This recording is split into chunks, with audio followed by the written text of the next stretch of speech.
राम के भाई भरत, जिन पर सबसे कम चर्चा होती है, सबसे कम भरत पर बोला गया है।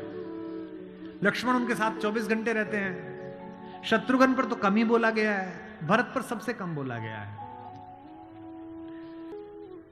सरस्वती ने देवताओं के कहने पर मंथरा की बुद्धि फेर दी। सरस्वती ने देवताओं के कहने पर कैकेयी की बुद्धि फेर दी। लेकिन जब भरत ने कहा कि मैं भैया को वापस लेने जा रहा हूं, तो देवताओं में खलबली मच गई। बोले यार अभी तो गया है ये, और इसको लेने ही चल दिया, और राम भावुक भी है, इसके प्रेम में वापस ना आ जाएं। तो देवताओं ने सरस्वती को कहा कि तुम जरा बात कर दो। तो क्या कहती है सरस्वती? देवताओं से कहती है कि 1000 आंखें होने के बाद भी जिसको सुमेरु ना दिखता हो, तुम मूर्ख हो क्या? मोसो कहत भरत मति फेरी, मुझसे कहते हो भरत की मति फेर दूं? दुनिया में किसी की भी बुद्धि भ्रष्ट कर सकती हूं, भरत की बुद्धि भ्रष्ट नहीं होती मेरे करने से।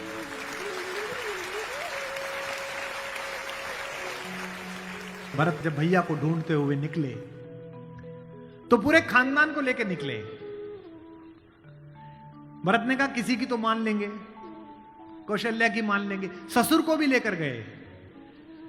जब पहली रात भरत वहीं रुके जहां राम रुके थे, भरद्वाज के आश्रम में। सुबह चलते समय भरत संकोच में थे, तो भरद्वाज ने कहा कि राजन, क्योंकि राजा हो चुके थे, आपके चेहरे पर संकोच है।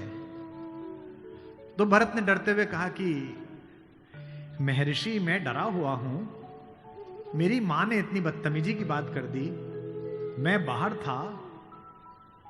भरत को नहीं बताया गया था कि पिता दिवंगत हो गए, पता है आपको ये बात थी? भरत को संदेश भेजा गया था तो उसमें यह नहीं कहा गया था कि पिता एक्सपायर कर गए, यह कहा गया था कोई इमरजेंसी है, घर आओ। अयोध्या के बाहर नंदीग्राम में इनके पूर्वजों का एक मंदिर था, जहां इनके पूर्वजों की प्रतिमाएं लगी हुई थी। मानधाता की, दिलीप की, रघु की, अज की, नहुष की। वहां भरत रास्ते में रुके अपनी सेना के साथ पूजन करने के लिए, कि पूर्वजों का पूजन कर लूं, पुरखों का। पुरोहित ने हाथ में थाली दी, तो पहले इसका पूजन प्रथु, जो सबसे पहले जिनके कारण ये पृथ्वी कहलाती है, इनके घर के, फिर मानधाता का, फिर राजा बलि का जिन्होंने अपना मांस दे दिया था, रंतिदेव का। पूजन करते करते अज, रघु, दिलीप तक आए, और जैसे ही उन्होंने अगली मूर्ति देखी तो देखी पिताजी की मूर्ति। तेज तो थे ही, उन्होंने पुरोहित की तरफ देखा कि ये क्या? पुरोहित की आंख में आंसू, उसने कहा कि महाराज नहीं रहे, और भरत के हाथ से थाली छूट गई। भरत ने कहा मुझे किसी ने बताया क्यों नहीं कि पिताजी दिवंगत हो गए, क्या हुआ था? बोले राम को वनवास मिल गया। भैया को वनवास क्यों मिल गया? आपकी मां ने मांग लिया। भरत घोड़ा दौड़ाते हुए अयोध्या तक पहुंचे, रोते हुए। सोच के देखिए, भरत जैसा भाई, भ्रातृत्व में राम किसी का उदाहरण नहीं देते, लक्ष्मण का भी नहीं देते। जब हनुमान को गले लगाते हैं तो ये नहीं कहते कि तुम लक्ष्मण जैसे भैया हो मेरे, तुम मोहि प्रिय ही भरत संभाई। देना हुआ है जब कोई प्यारा उदाहरण, हमने दिया है सिर्फ तुम्हारा उदाहरण।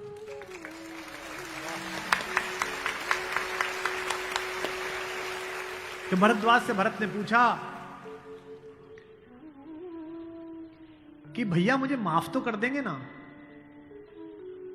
मैंने इतनी बड़ी गलती की, एक ऐसी गलती जो भरत ने की नहीं, उसके पश्चाताप में भरत। मां ने इतनी गलती की, मुझे माफ तो कर देंगे? भरद्वाज ने कहा हे राजन, मुझे पता नहीं कि तुम्हारे बड़े भाई तुम्हें कितना प्रेम करते हैं या नहीं, लेकिन जब वो यहां से जा रहे थे और सुबह के समय उन्होंने गंगा पार करने के लिए पुरोहित को बुलाकर स्वस्ति वाचन का मंत्र किया, तो बड़े खुश थे, प्रसन्न थे कि मैं वनवास पे जा रहा हूं, चेहरे पे मुस्कुराहट थी। लेकिन पुरोहित ने हाथ में जल दिया, और जैसे ही पुरोहित के मंत्रों के बीच में निकला कि जम्बूद्वीपे भरत खंडे, और जैसे ही भरत सुना, राम के हाथ से जल गिर गया और वो जमीन पर गिर पड़े और हाय भरत चिल्लाने लगे। इतना प्रेम तुम्हें राम करते हैं।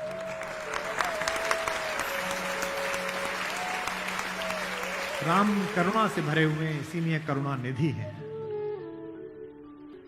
इसीलिए कहता हूं कि इस कहानी से पॉलिटिक्स सीखिए, इस कहानी से स्ट्रेटेजी सीखिए, इस कहानी से ह्यूमन वैल्यूज सीखिए, फैमिली वैल्यूज सीखिए। और जो राजनीति में लोग काम करते हैं उनसे भी अनुरोध है कि सदा जनता की भावनाएं ही सत्य नहीं होती। इस देश का पहला लोकतंत्र का मानक गढ़ा राम ने, जिसने कहा कि जनता ही सदैव सत्य नहीं है, नीति सत्य है। मैं इसको सिद्ध करके बताऊंगा अब आपको। जब राम जंगल गए तो सब दुखी थे, सब परेशान थे, हर आदमी उन्हें लौटाना चाहता था। अगर राम उसी दिन लौट आते तो सब खुश हो जाते, लेकिन राम ने जनमत का सम्मान नहीं किया, नीति का सम्मान किया। जब पहली बार चित्रकूट पहुंचे तो वन देवी उनका स्वागत करने के लिए आई।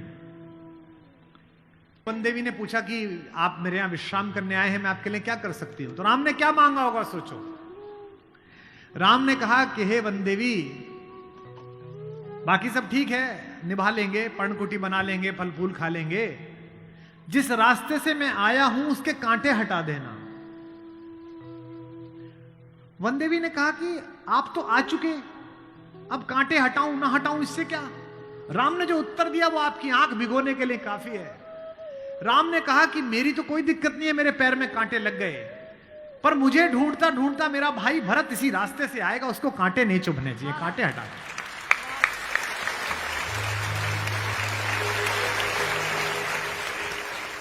तो वन देवी को जिज्ञासा हुई। वन देवी ने कहा कि यथाज्ञा पयति महाराज, हे महाराज आपने जो आज्ञा दी मैं कर दूंगी। एक छोटी सी मेरी जिज्ञासा है, क्या अयोध्या का राजा, अयोध्या की चतुरंगिणी सेनाओं का सेनापति, दशरथ का पुत्र, राम का छोटा भाई भरत इतना नाजुक है कि रास्ते में चलेगा तो उसके कांटे चुभ जाएंगे? राम ने कहा नहीं, वो तो वज्र के समान है, उसकी छाती से टूटकर तो इंद्र का वज्र टूट जाता है, ये कांटे उसे परेशान नहीं करेंगे। वन देवी ने कहा फिर क्यों हटा दूं?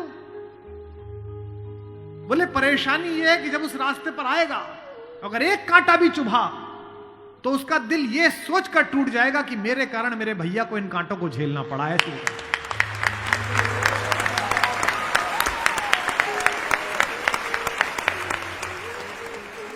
बिना चप्पलों के भरत चले, और जब चले तो भाई मृदु भूमि सकुच मन मन ही, भूमि भी संकोच से भर गई। कोमल चरण चलत बिनु पनहि, कोमल चरण चलत बिनु पनहि, भई मृदु भूमि सुकुचि मन मनि। इसका मतलब ये है कि भगवान स्वयं कष्ट सह सकते हैं, पर जो उन्हें प्रेम करता है वो कष्ट सहे, ये उन्हें स्वीकार नहीं।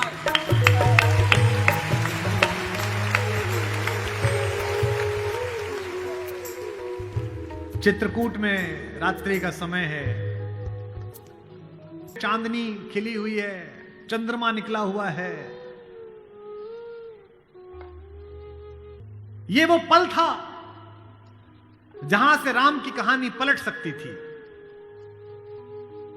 अगर दशरथ के अंधेरे कक्ष का एक निर्णय राम को इस जंगल तक लाया है मित्रों, तो आज इस पूर्णमासी के चांद के नीचे का राम का एक निर्णय राम को वापस अयोध्या ले जा सकता है या लंका ले जा सकता है। ये वो रात थी।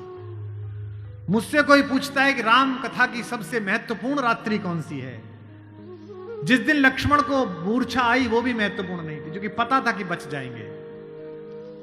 जिस दिन सीता का अपहरण हुआ वो रात्रि भी महत्वपूर्ण नहीं थी। यही रात महत्वपूर्ण थी, यही रात अंतिम, यही रात भारी, जिसमें भरत, शत्रुघ्न, तीनों माताएं, गुरु वशिष्ठ, ससुर साहब, सास, सब आए हैं कि बस राम लौट चलो। तदनंतर बैठी सभा उटज के आगे, नीले वितान के तले दीप बहु जागे। टकटकी लगाए नयन सुरों के थे वे, सब देख रहे थे। परिणाम उत्सुक उन भया तुरों के थे वे, वह चंद्रलोक था कहां चांदनी वैसी। प्रभु बोले गिरा गंभीर गूढ़ निधि जैसी। जब सबने खाना खा लिया, सबने पानी पी लिया, तब भगवान ने सबको बिठाकर पूछा। क्या सवाल पहला? भरत जैसे आदमी से, हे भरत भद्र अब कहो अभीप्सित अपना। इतनी दूर चल के आए हो, बताओ क्या चाहिए। सब सजग हो गए, भंग हुआ ज्यों सपना। एक बात पूछी कि बेटा बताओ क्यों आए हो, तो क्या बोले भरत? हे आर्य रहा क्या भरत अभीप्सित अब भी। आप मुझसे पूछते हो कि मुझे क्या चाहिए? मुझे तो सब मिल गया भैया। इसी दिन के लिए तो मेरा जन्म हुआ था, पिताजी मर गए मेरे कारण, आप जंगल में बैठे हो मेरे कारण, सोने के आभूषण पहनने वाली मेरी भाभी एक वलकल पहने हुए मेरे कारण, जिसके सर पर अयोध्या का राजमुकुट होना चाहिए था उसके सिर पर जटाजूट है मेरे कारण। हे आर्य रहा क्या भरत अभीप्सित अब भी। मिल गया अकंटक राज्य उसे जब तब भी। पाया तुमने तरुतले अरण्य बसेरा, रह गया अभीप्सित शेष तदपि क्या मेरा। और मैं इसलिए भरत पर फिदा हूं कि भरत इतिहास का अकेला पात्र है जिसकी गलती नहीं है फिर भी प्रायश्चित कर रहा है।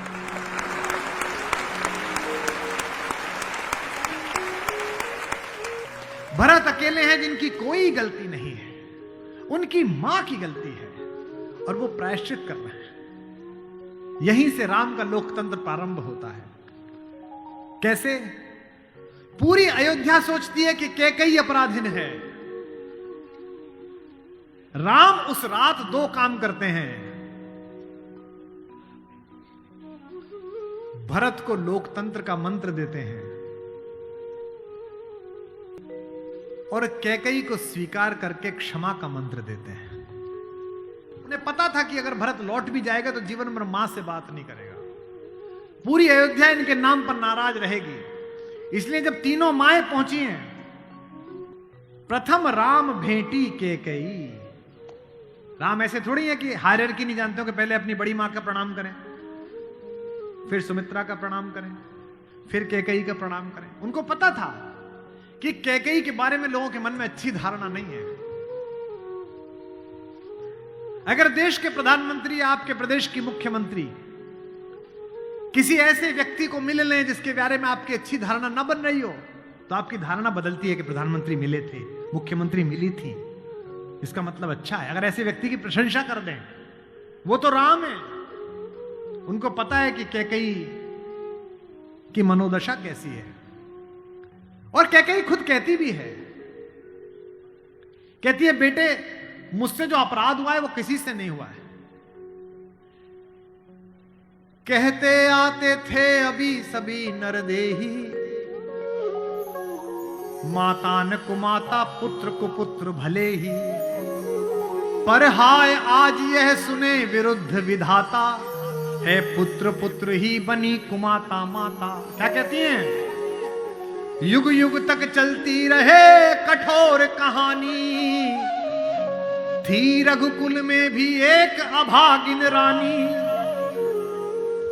थूके मुझ पर त्रैलोक्य भले ही थूके, जो कोई कह सके कहे क्यों चूके।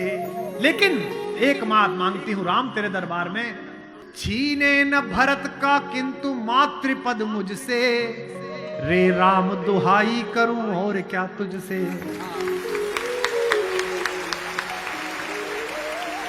सोचिए कैसा क्षण है, अपने ही बेटे को मांग रही है राम से।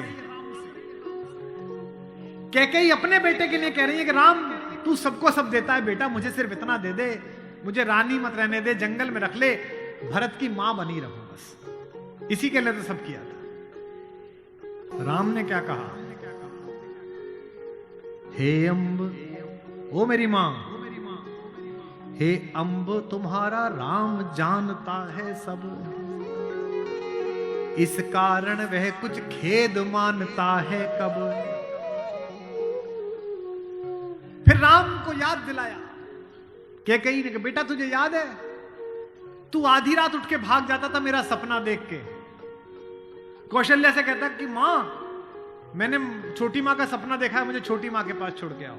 और तुझे गोदी में लेके कौशल्या मेरा दरवाजा खटखटाती थी, अरे ओ कोयल, ये तेरा कोयल का बच्चा जाग गया और रो रहा है तेरे लिए। होने पर बहुधा अर्धरात्रि अंधेरी,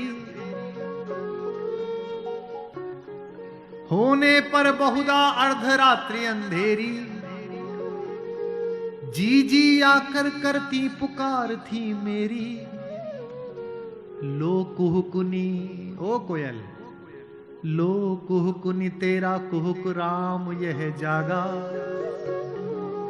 लो कुहुकुनी अपना कुहुक राम यह जागा। निज मंझली मां का स्वप्न देख उठ भागा। होने पर बहुधा अर्धरात्रि अंधेरी,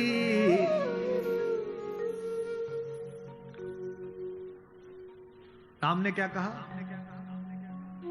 मैं वही राम तू वही कैकेयी मेरी। कि 100 बार धन्य वह एक लाल की माई। कौन? 100 बार धन्य वह एक लाल की माई, जिस जननी है जना भरत सा भाई।